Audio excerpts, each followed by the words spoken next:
Oi, gente, tudo bem? Nós estamos aqui de novo com a aula de espanhol, né? E o tema da nossa aula de hoje para o sexto ano são os pronomes pessoais de sujeito e o voceio, certo? O nosso objetivo com essa aula de hoje é aprender os pronomes pessoais em espanhol, e aí a gente já vai aproveitar para revisar o que são pronomes e conhecer um pouquinho do voceio, que é uma forma de cultura dos falantes de língua espanhola.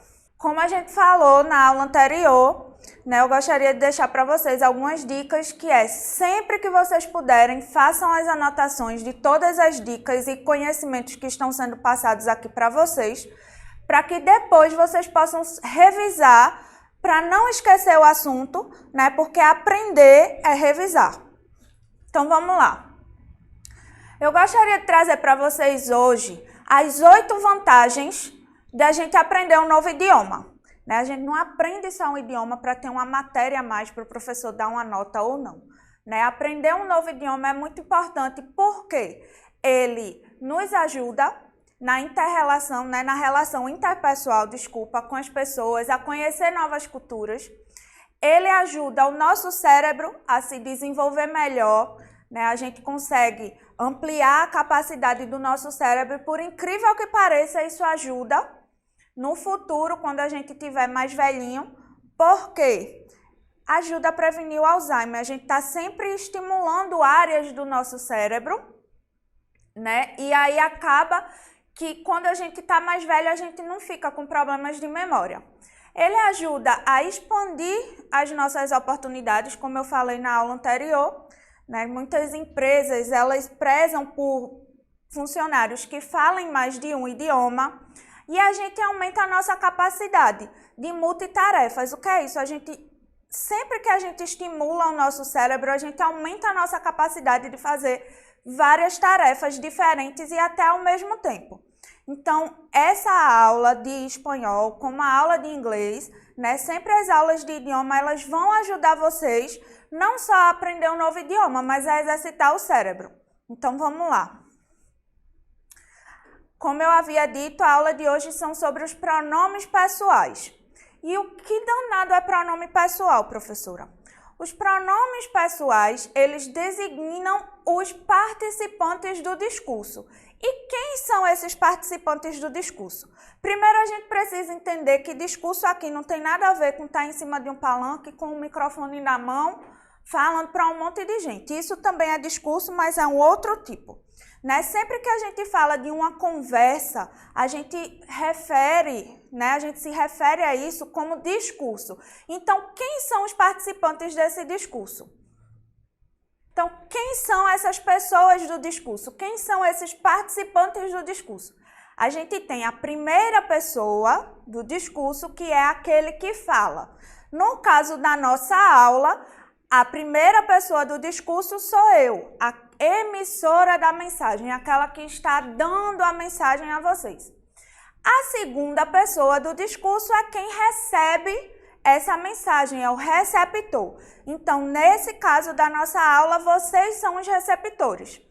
E a terceira pessoa do discurso não necessariamente é uma pessoa física, né? Pode ser alguém de quem a gente está falando, né? Se a gente estiver falando de um colega ou de um parente, vai ser uma pessoa física, mas também pode ser um assunto. No caso da nossa aula, a terceira pessoa, que é o referente, são os pronomes pessoais, é o que a gente está aprendendo, certo? É a mensagem que eu estou dando, é a aula de espanhol.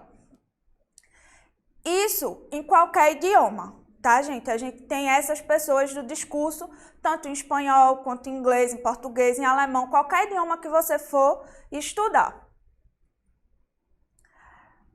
Então, sabendo disso, o que a gente tem por pronomes pessoais? Os pronomes pessoais são as palavras que a gente usa, né, para designar os participantes nesse discurso. Como eu já tinha dito, sejam pessoas, animais ou coisas.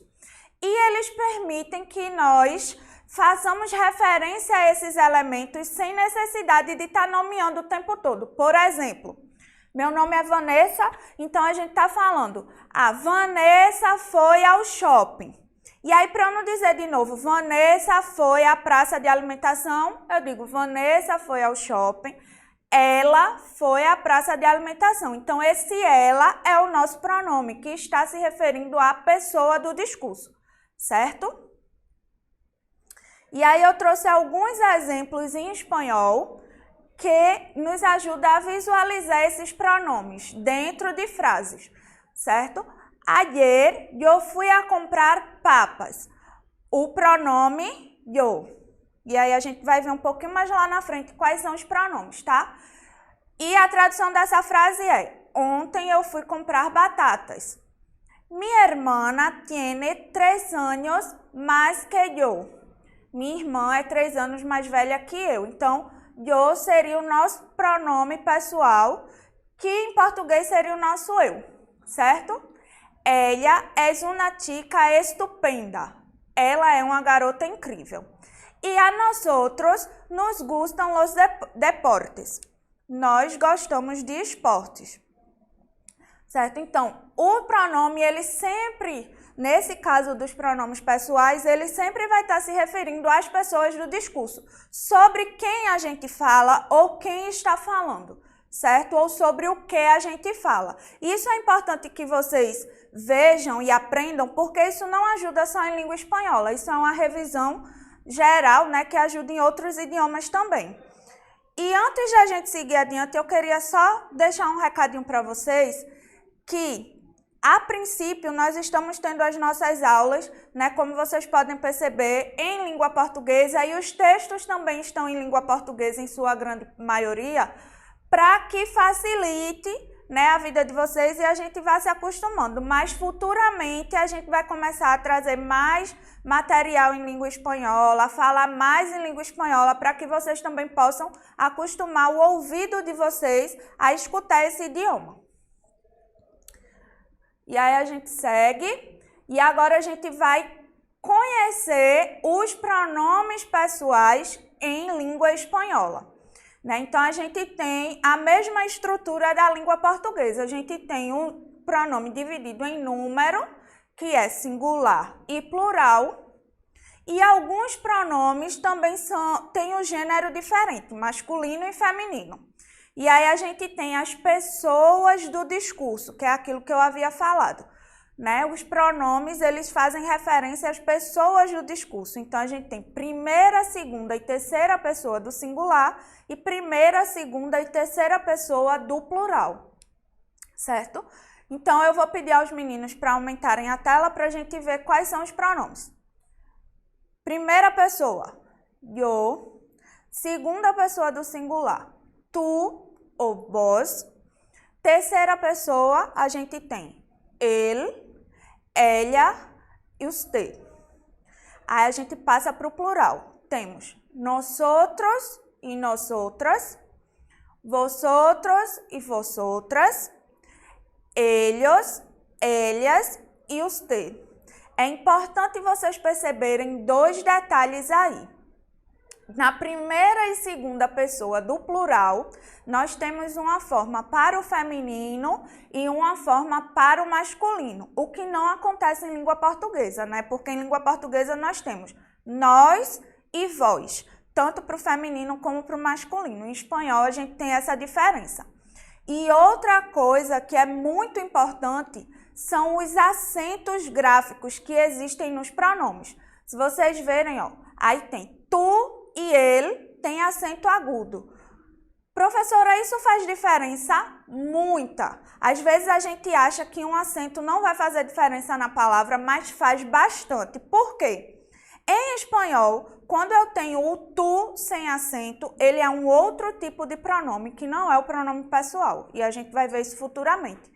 Já o ele, quando eu tenho ele sem acento, é o artigo.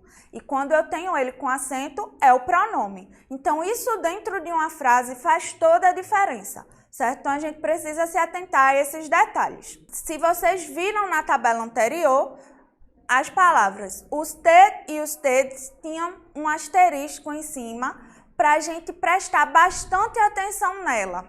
Por quê? Em espanhol, a forma usted e ustedes são pronomes que a gente poderia considerar de pronome, um tipo de pronome de tratamento, vamos dizer assim, que é uma forma educada, uma forma de cortesia da gente tratar as pessoas. Quando você fala com alguém que você conhece, que você tem intimidade, né, você fala de uma forma mais leve, de uma forma mais informal. Quando você fala com uma pessoa que você não tem tanta intimidade, ou uma pessoa que é mais velha que você, ou que ela está num cargo, né, diferente do seu e que precisa de um tratamento de respeito, a gente usa em português senhor e senhora. Em espanhol, existem os termos senhor e senhora, mas uma das formas também de você tratar essas pessoas, né, que você não conhece, que você não tem intimidade, é o usted no singular, quando a gente se refere a uma pessoa só, e ustedes no plural, quando você está se referindo a mais de uma pessoa. Então, esse seria o tratamento que a gente chama de tratamento de cortesia. Então, recapitulando, usted e ustedes é um pronome, certo? Um no singular e outro no plural, que a gente considera em espanhol como pronome de cortesia, que a gente usa para as pessoas que a gente não tem tanta intimidade ou pessoas que são mais velhas que a gente. Então, agora a gente vai ver alguns exemplos com o uso de usted e ustedes. Usted recibió el mensaje con las justificaciones de las faltas. Você recebeu a mensagem com a justificativa das faltas. E ustedes permitem que hagamos la fiesta? Vocês permitem que façamos a festa? Então, quando a gente usa esses pronomes, né, a gente está usando, sempre lembrando que é uma relação de não muita intimidade, de não muita proximidade. E aí eu queria pedir para os meninos abrirem a tela de novo para eu mostrar um outro detalhe de língua espanhola. Né? Sempre nas aulas eu vou tentar trazer esses detalhes e é bom que vocês façam anotações, porque quando a gente está aprendendo o idioma, né, a gente não vai aprender só a gramática. Embora nessas primeiras aulas a gente esteja vendo um pouco mais de gramática, é muito mais uma gramática para você ter o básico de se comunicar, porque não adianta você ter um vocabulário grande se você não sabe estruturar frases. E aí o detalhe é, por que em espanhol a gente tem uma interrogação de cabeça para baixo no começo da frase? Isso acontece também com o sinal de exclamação. Meus alunos, eles sempre perguntam isso. Por quê? Para que você já saiba no início da frase que aquilo ali vai ser uma pergunta. Porque o que é que acontece? Às vezes em língua portuguesa, né? A gente está lendo uma frase e só descobre que é uma pergunta lá no final. Aí a gente só dá a entonação da voz de pergunta no final da frase. E aí em espanhol não, você já lê a frase sabendo que é uma pergunta. E aí você consegue já dá essa entonação. Isso a gente também vai estudar um pouco mais na frente, quando a gente estiver vendo sinais de pontuação, mas já é uma dica para quando vocês virem nos textos, vocês já saberem do que se trata. E aí, como é que a gente usa os pronomes pessoais em espanhol? Geralmente, os pronomes pessoais cumprem a função de sujeito. Quem é o sujeito da frase? É aquele que pratica a ação do verbo, falando de forma geral, tá, gente? Quando a gente fala em língua, a gente nunca pode falar de forma absoluta. Por quê? A gramática, ela diz uma coisa, mas o uso da linguagem, ela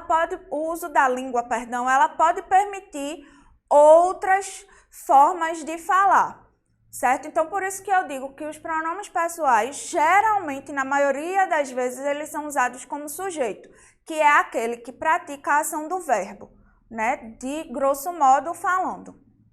E ele sempre vai concordar com o verbo da oração. Se o verbo está no plural, o sujeito vai estar no plural. Então, se esse sujeito é um pronome, esse pronome também vai estar no plural.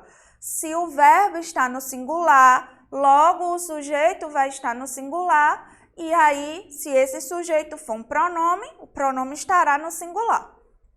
Aí vamos ver alguns exemplos. Recapitulando os pronomes, yo, tu, vos, él, ella y usted, nosotros, nosotras, vosotros, vosotras, ellos, ellas e ustedes. E aí a gente tem os exemplos no uso. Eu não tenho ni ideia.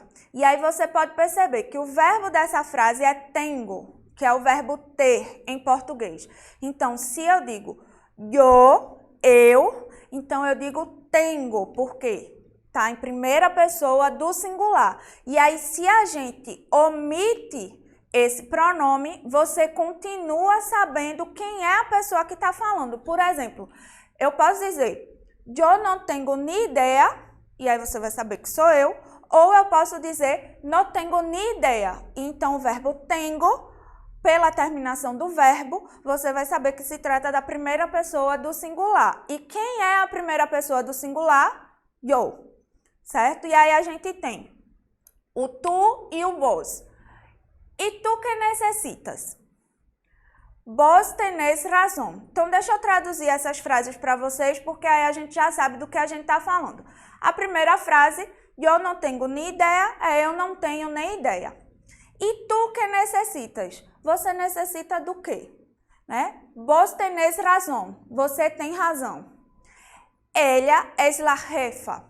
Ela é a chefe.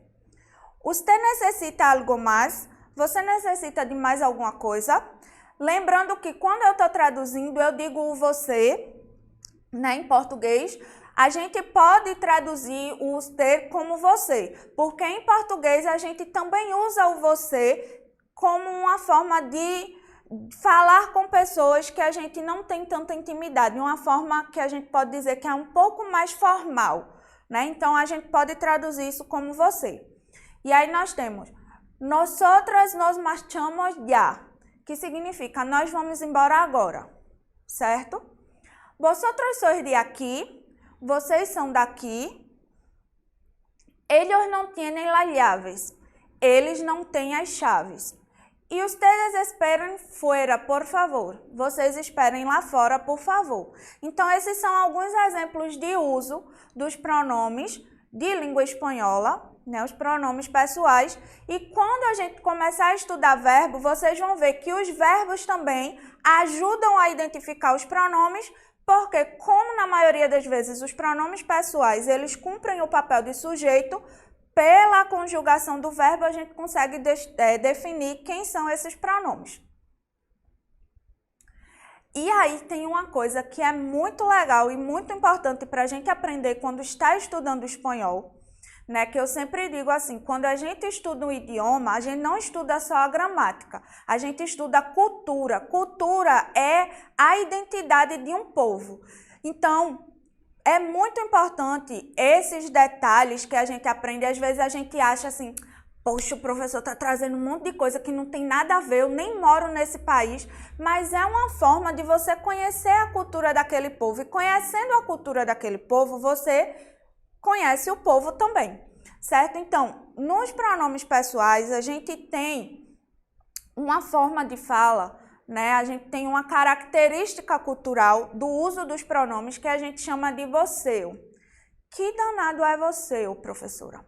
Você é um fenômeno linguístico que acontece em alguns países que as pessoas trocam o tu pelo vos, certo? E aí, isso muda a conjugação do verbo também, certo? Então, vamos lá entender melhor o que seria isso. O nosso país, por exemplo, nós falamos português, mas o português que a gente fala aqui no Nordeste é diferente do português que é falado no Sul, que é diferente do português que é falado do Sudeste, e existem palavras, né, que se diferenciam, têm o mesmo significado, mas dependendo da região é usada de forma diferente. Então, o você é uma forma de usar o pronome que também vai variar de acordo com a região de que se fala o espanhol. É como, por exemplo, no Sul, as pessoas usam muito o tu, né, para falar. Que em Pernambuco a gente também usa muito o tu, mas tem lugar que as pessoas não usam o tu, usam você, muito mais, né, para se referir às outras pessoas. E o você é esse fenômeno de trocar o tu pelo vos. E aí, quando a gente faz essa troca, a gente muda também a conjugação do verbo. Por quê? Quando eu digo assim, vós sois idêntico, né? E aí eu tenho, vós tenéis su misma cara. eu mudo o verbo, porque se eu estivesse dizendo o pronome tu, eu diria tu tienes su misma cara. Eu teria um i antes do primeiro e não teria o acento agudo. Então, com esse fenômeno do você, eu mudo e aí eu tenho vos tenéis su misma cara. Para esse mesmo fenômeno do você, né, a gente tem duas definições. Esse você, ele acontece muito mais na América Latina, que somos nós, moradores da América do Sul, né, os nossos vizinhos. Eles fazem mais esse fenômeno do você, que é trocar esse pronome.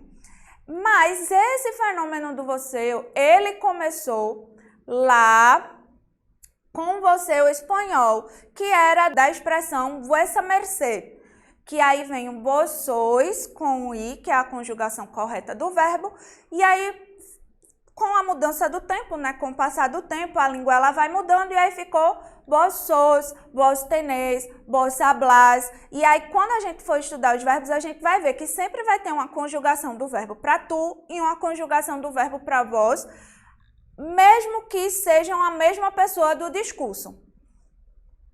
E aí, como eu havia dito, essa é uma característica muito mais forte dos países latino-americanos, que são, né, os nossos vizinhos, os que estão mais perto da gente. E na Espanha, eles usam o você? Não, eles têm um outro fenômeno, que é o tuteu, que aí é tratar todo mundo por tu. Mas, professora, e aí a gente não pode falar vós e tu? Pode, é normal você falar, mas aí quando a gente fala desses fenômenos é porque eles usam esses pronomes em detrimento de outros pronomes. Por exemplo, no lugar do usted, eles vão vós ou tu, eles vão tuteando as pessoas, criando uma relação de maior intimidade, certo? No tu a gente não sente, né? No tuteu a gente não sente tanto a diferença porque é a conjugação que a gente diria mais comum do verbo. Já o você é um fenômeno que a gente precisa ficar de olho justamente por mudar essa estrutura verbal, vamos dizer assim. Então a gente vai ver, né, recapitulando, que o você é uma forma de tratamento, né, que usa o vós como um dos principais pronomes de tratamento e eles acontecem com maior frequência na Argentina, Uruguai, Paraguai e Bolívia. Professora, só acontece nesses países? Não. Até porque dentro desses próprios países, como na Argentina, por exemplo, no Uruguai, muda. Na capital eles usam mais o você, quando a gente vai mais para o interior, eles usam o tu. Isso vai depender da região, gente. Língua é uma coisa que ela muda muito, né? Ela é muito viva. Ela está o tempo todo em constante mudança. Então, quando eu digo que é mais comum nesses países, eu não estou dizendo que é só nesses países que acontecem, né? Já o tuteu, ele é mais utilizado na Espanha, no México e no Caribe. Isso significa que se você for lá na Espanha um dia, você nunca vai ouvir ninguém falando com o pronome vós. Não, até porque a gente tem essa troca cultural, né? Sempre tem um turista, tem alguém que saiu daqui, foi morar lá e aí leva as características da língua. O que eu quero deixar aqui para vocês é que quando vocês pegarem textos ou assistirem filmes ou escutarem músicas e perceberem essas variantes, aí vocês vão dizer, eita, a professora falou disso, isso é comum em tais países, e isso aqui é mais comum em tal outro país, certo? Eu queria deixar uma mensagem para vocês que é tu futuro depende de lo que hagas hoy, no mañana. Ou seja, o futuro de vocês depende do que vocês fazem hoje. Não adianta ficar esperando para amanhã. Então é isso. Até a próxima aula e eu espero que vocês continuem empenhados em estudar e aprender. Nos vemos na próxima. Tchau, tchau!